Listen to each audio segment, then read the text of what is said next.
Mga kapatid, magandang hapon po sa inyong lahat. Ito, meron na naman tayong tanggap na Montero. Kaya lang itong Montero na to, dapat i-cleaning namin yung EGR, pati yung intake manifold, tapos konting low power.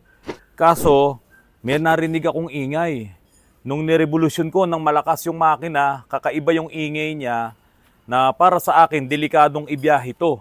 Iuwi pa naman ng La Union. So, napakahaba ng biyahe na yon, tapos baka mamaya yung iniisip ko mangyari. Baka maputulan ng timing belt or masira yung tensioner. Yun yung isa sa pumasok sa isipan ko. Pero pwede rin, yung kanyang main pulley naman ay umi-slide yung rubber doon sa main pulley.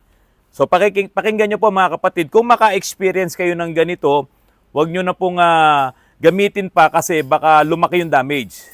Sige, RJ2, R2. Start mo.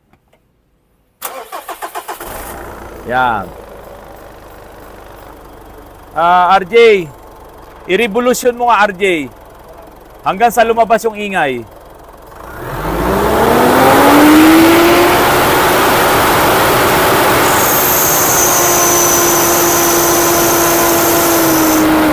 Yun, no? Narinig yung ingay na yun? Kakaiba. Bakal sa bakal. Isa pa. Ayoko nang damihan yung testing to ha. Sige.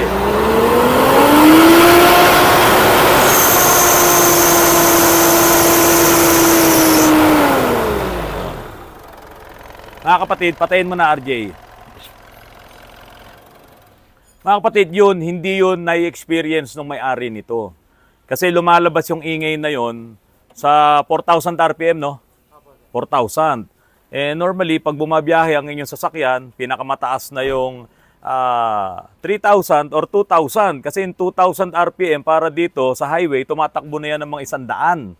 Yun lang naman yung maximum speed mo sa highway, sa mga NLEX, sa TPLEX, sa SLEX. So, yun na talaga yung maximum mo. 100 kilometers per hour at 2,000 RPM. So, 3,000, sobrang bilis na nun. Or kung halimbawa, meron ka talagang inaakyat na mataas na lugar, o pwede kang mag 3,000, pero hindi ka aabot ng 4,000 RPM. Ito, pagdating ng 4,000 RPM, narinig nyo yung ingay na yun, at yun po ang i-resolve natin. So sabi ko sa may-ari, delikado po yun. Kasi kahit na hindi siya umiingay sa 2,000 RPM, sa 3,000 RPM, may problema na dito. Posibleng yung main pulley, slide yung bearing, posibleng mayroong tensioner pulley or bearing dyan sa loob ng dito sa may timing cover, sa loob nito sa timing belt ay may problema. So hindi yung pwedeng baliwalain kasi pwedeng mag-cause yun ng malaking problema. Kaya po, ipakakalas ko to mamaya, hindi lang pwedeng kalasin dito dahil nasa daanan. Pagkatapos nung ginagawa namin dun sa loob, i-overtime namin to para malaman po natin kung ano talaga yung maingay. Inuubo na. May nagsabi, may nag-comment, wag ka na raw manigarilyo kasi para daw dumami pa daw yung gagawin mong makina. Ang dami pang sigarilyo Hindi, sige, hawakan ko na lang. Game. Ano to? 4M40. 4M40. Ngayon, si Pajero, ito na yung Cylinder head. Pakita mo nga, Al. Hindi, malayo pa. Yan, dapat sumakto to dito. May dami Yan, pa. Ayan na yung order mo. Medyo natagalan lang. Kung ikaw tatanungin, ano mas okay? Itong bago o yung luma na Sira na yun. Sira na yun. Pwede pa raw pag-obrahin, pero sigurado daw babakjab. Hindi, mag-overheat kami. Oo, overheat tayo. So ito talaga yung best decision. Oo. Yan.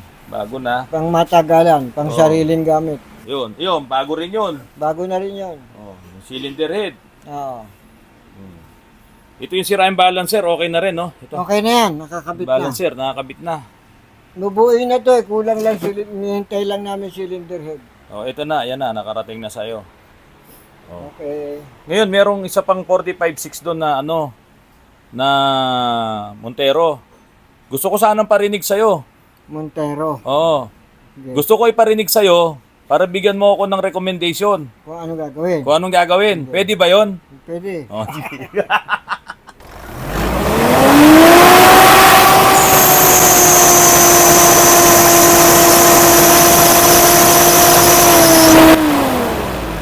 2,000 RPM lang.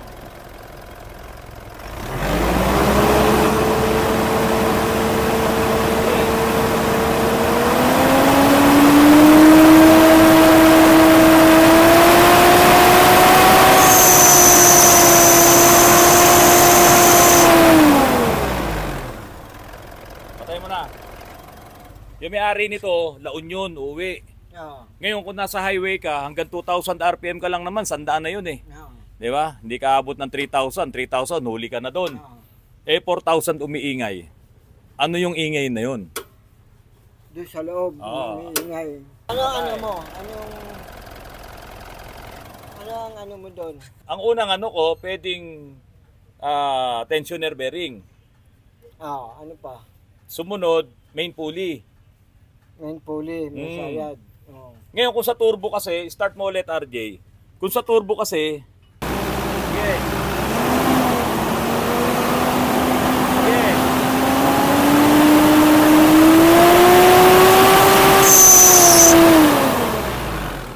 Lumalaban, bumubuga.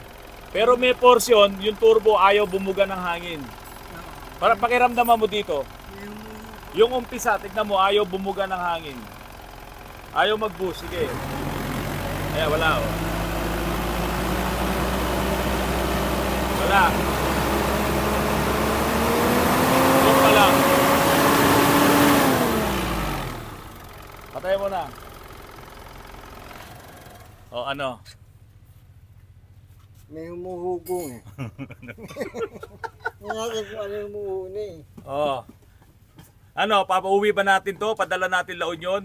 Ang layo eh. Hindi pwede, di ba? Kasi ang mahirap diyan kung bumigay yung tensioner bearing doon sa timing belt. Tayo Oo. pinabiyahe mo eh. Oo, kasi narinig natin yung ingay. So yun yung ngayon, yung overtime nila RJ to, pakakalas ko muna tong timing cover para makita kung merong maingay na. Kumakalang siya eh. Oo. Ngayon, pag wala, yung main pulley, baka humihiwalay na yung doon sa goma. Kasi pag ano lang eh, pag ma-high RPM lang eh. Ngayon, pag hindi pa rin, turbo, mukhang may tama din kasi doon sa 1,500 RPM, ayaw gumana eh. Ayaw. Wala siyang i-boost.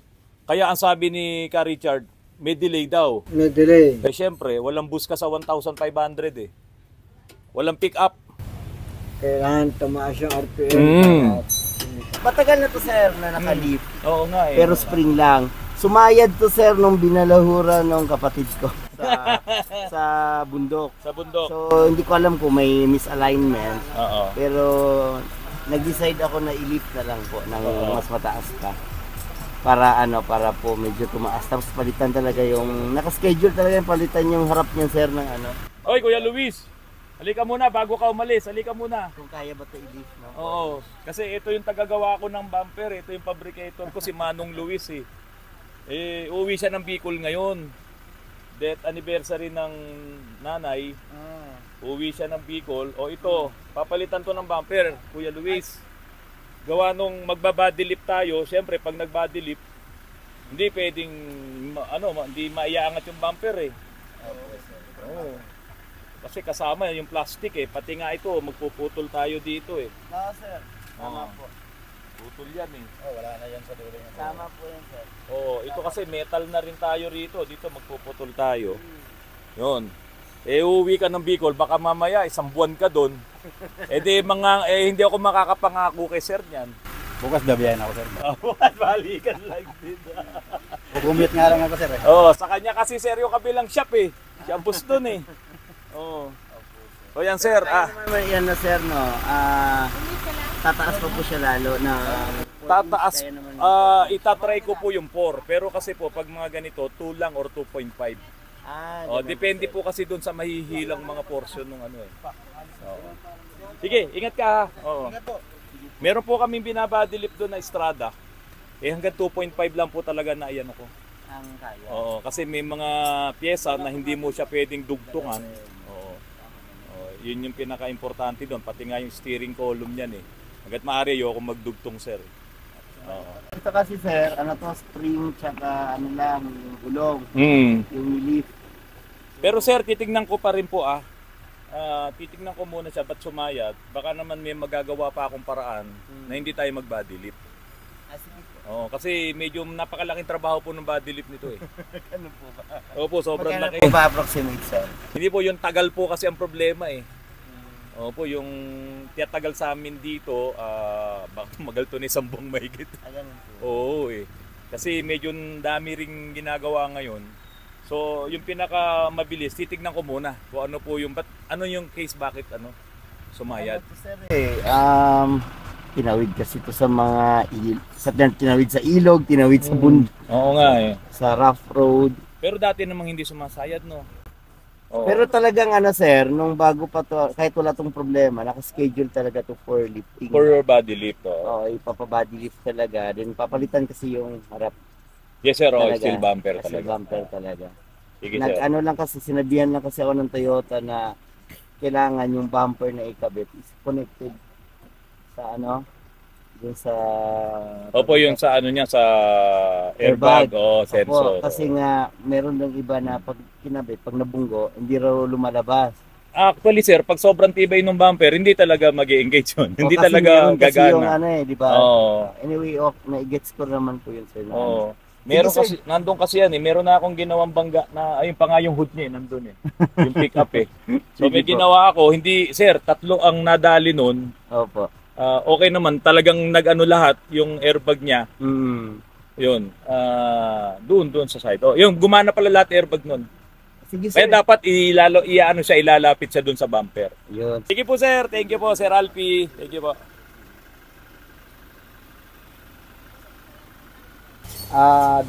Dumaguete. Pinuntahan pa tayo rito. Ay, Mr. Tan, yung may-ari ng malaking hotel dyan sa Dumaguete. Pagbalik ko dyan, libre ulit po ako. Si Mr. Tan. Nako, napakasarap doon sa may seaside. Yes, sir. Pag pumupunta ako doon, may mga doon, kainan doon eh. Mga quick-quickan, sir. Mga Oo. daming sir, gimmick, mga balutan. Oo, dami doon. Tapos sa Siliman, pumunta ako doon. Yes, sir. Oh, Siliman University. Yes, sir. Masarap dyan sa Dumaguete. Ayan sir, oh. Ito, for cleaning na rin. Napakadumi. Oh. Oh, for release na rin po ito. Nagpalit tayo dito ng rack and pinion. Tapos ito namang isa, hindi pa natin maisisingit to, low power, saka maingay, mukhang turbo. Ito kukunin na sa Sabado. Kaya dapat bukas full force tayo. Mga boys, full force. Para mga awit. Full force tayo. Tapos ito, bababa na natin to bukas. Yan. So ngayon sir, hindi mamaya baba na natin to. Ayun, yung sasakyan ni sir, ayun. Yun, sir, yung pangit. Ayun. Tara, puntahan natin. Ito, overhaul. Nako, Cruise window dito, sir. ito tapos na to, sasampa na lang. Sasampa na lang makina niyan. Ito, sir. Ito sir, ililip. Oh, 4x2. Kinaingit niya ako, sir. Gusto kong bumili ng Oo. Kasi sa Cavite City, doon sa Air Force, no? Tumataas ang tubig doon, so kailangan nila ng mataas na sasakyan. Tapos yung Fortuner, bukas daw kukunin. Ito naman ang kotse ko, sir. Yan. Ito, sir. Uy, maganda, sir. Vintage car, sir. Yan ang ginagamit ko. Ako Mercedes-Benz to, sir. Hindi, sir. Toyota Crown. Oh. Ito ang ginagamit ko. Yan ito. Right, picture. Trailblazer. Wala na. Kukunin na. Hindi ko to masyadong sinasama sa vlog kasi ngayon na kami nakita ni sir. Baka mamaya hindi siya payag na isama sa vlog eh.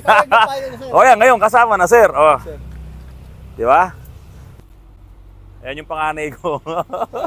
Yung nabutan ko, sir. Si Kuya Russell. Gwapo mo sir. Thank you, sir. Ha? Mukhang... Yung sasakyan natin ang gwapo, sir. Ako pangit. Mukhang marami kayatang chicks ha. Wala naman. Wala, sir. Binata. Yes, sir. Binata pala si sir. Ayan na yung sticker ni sir. Oh. Lagang motorans yan. Yung anak ko, sir, gusto ko saan mamit ulit, sir. Si Russell. Kasi yung important sa akin, sir. Oo. Gusto ka raw mamit ni kuya. Sir, thank you talaga, sir. Thank you talaga. Dito ko sa gitag. Yeah, no. Strong one. Sama to, mamaya, panoorin mo to, kuya. Dito ko na pamintin niya, sir, pati yung isang... Sige, sir, oh. Sir, mga December, sir, papachinsuin ko naman to, sir. Yes, oo, sir. Sige, sir. Okay, sir. Sige, salamat, Ingat kayo. Sige, salamat, sir, at i-road test ko muna. Ingat, Thank ha. you sa Autorans at kayo na mag-alaga ng sasakyan namin.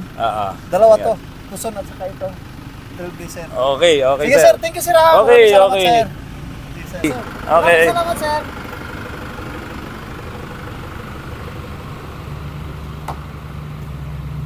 Bumili ako ng ng kompresor. Pampintura lang 'to. Meron kasing malapit na Inco dito. Bilib ako sa Inco maganda rin yung quality ng mga tools nila. Dito Kuya Noy, ito. Pakita mo lang dito, yan. Oh. Bumigay ito 1/2 horsepower. Ang laki-laking motor. Samantalang ito, yung motor nito is 2.5 horsepower, ang liit-liit. Kaya po ang mangyayari, sabi ko mukhang mas powerful itong motor nito kaysa dito sa napakalaki na to, yung mga lumang design ng mga motor. Yan. Mukhang pwede na kung pampintura lang talaga, kayang-kaya na nito. RJ, kakabitan mo to ng gulong. Mura na po ito mga kapatid, 8,900 pesos. Meron pong Inco dito, Inco Antipolo, malapit lang po dito sa shop. Kotse lang yung dala ko kanina. Kumasya naman dun sa loob. Higpit na si RJ, yun. Nakabuo na. Yun. Okay na, goma pala siya eh. Okay na yan, higpit na yan. Okay, Inco. Wala naman po akong bayad dito. Wala ring discount. Kasi si Inco, pagbili mo, sabi nila 50% discount na raw yun. So, wala akong kinita dito, mga kapatid, pero bilib na rin ako sa kanilang mga produkto. Pati yung mga liabi nila, matitibay din naman. Kaya po, bumili na rin ako sa kanila nitong kompresor para may magamit na yung aking tukayo o Randy Jr., Randy Sr. at si Randy Pintor na tukayo ko, makakapagbuga na po siya ng kulay bukas. Ayun, okay na. Mga kapatid, ito po 8 bar. Ang equivalent noon sa PSI ay 100 PSI. Yan, buksan na natin. Nag-automatic na siya. Yan. Ang maganda rito, mukhang matipid to sa kuryente. Baka makatipid tayo kasi minsan pag nagbubuga lang si Randy, gamit niya itong napakalaking kompresor. Medyo malakas sa kuryente yun. So ito kung pampintura lang, sapat na to. Makakatipid tayo sa kuryente. Ngayon, sa mga malalaking gamit, halimbawa, nag-vulcanizing ka, kailangan mo talaga yung mga ganyan na matataas ang pressure kasi kung mag-vulcanize ka ng malaking gulong, kukulangin yung hangin nito. Diba? Kaya kailangan mo ng malalaking kompresor sa mga ganon. Saka kung may mga power tools ka na gumagamit ng hangin, ang talagang kailangan mo yung mga malalaking kompresor.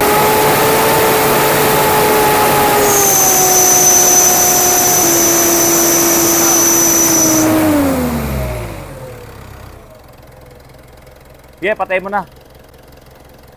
Mga kapatid, sobrang ingay noon.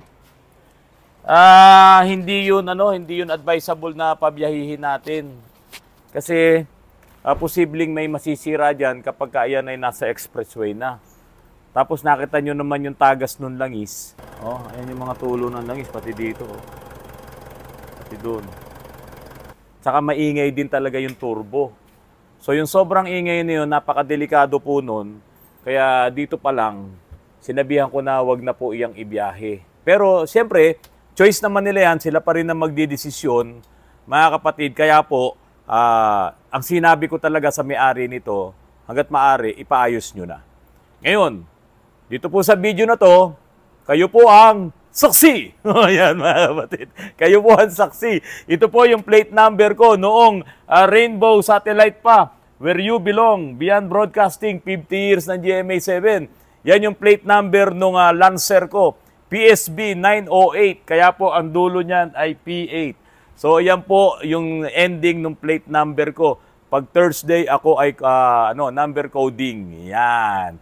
Mga kapatid, maraming salamat po sa patuloy na pagtangkilik nyo po ng aking mga vlogs at sana po dumami pa po ang aking mga subscribers at pakishare nyo na rin po itong mga ganitong klaseng video para po doon sa prevention at hindi na po kayo magkaroon ng mas malaking gastos kasi kung ganito ang timplada ng makina nyo, hindi na po magandang ibiyahe yan. Maraming salamat po at magandang gabi po sa inyong lahat.